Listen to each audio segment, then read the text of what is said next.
Welcome to Siri properties. ఇప్పుడు మీరు చూస్తున్న ల్యాండ్ వచ్చి పొగాకు బ్యారేసిన ల్యాండ్ అండి. ఇది మొత్తం ఆ ట్రాన్స్ఫారం వరకు, ఆ స్తంభం వరకు. ఇటేమో పామాయిల్ వేస్తున్నారు వేరే వాళ్ళది. బాగుంది తోట కూడా, పామాయిల్ తోట బాగా అవుతుంది ఇక్కడ. ఇది 1.5 కిలోమీటర్ రావాలండి. Metal road, 40 feet road access ఉంది.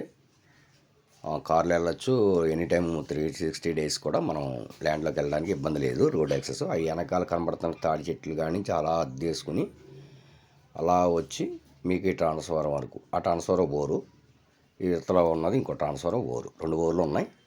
7 ఎకరాలు రెడ్ సాయిలు. ఈ ట్రాన్స్ఫారం బోరు రైట్ సైడ్ కనబడుతుంది కదా, ట్రాన్స్ఫారం బోరు. రోడ్ యాక్సెస్ బాగానే ఉందండి. రెడ్ సాయిల్ పొగ బ్యారన్ వేసారు. లోపల లేత పామాయిలు రీసెంట్లీగా వేసారు. ఇక్కడ కుండీ కొట్టి, కుండీలోంచి మోటార్ ద్వారాగా డ్రిప్ పెట్టారు. కుండీ చూపిస్తాను చూడండి. చెరువు కింద కొట్టారు. చెరువు కింద పెట్టి బాగా టార్ప్ వేసి చెరువు కింద పెట్టి 2 బోర్లు కూడా దాంట్లోకి వెళ్ళినాయి. ఇదో బోరు, ఆ ట్రాన్స్ఫారం కూడా బోరు. ఈ 2 బోర్లు ఆ చెరువు కింద పెట్టి దాంట్లోంచి డ్రిప్ దాకా వెళ్తుంది వాటరు. ఇందులో పామాయిల్ కూడా వేసారండి, లేత పామాయిల్.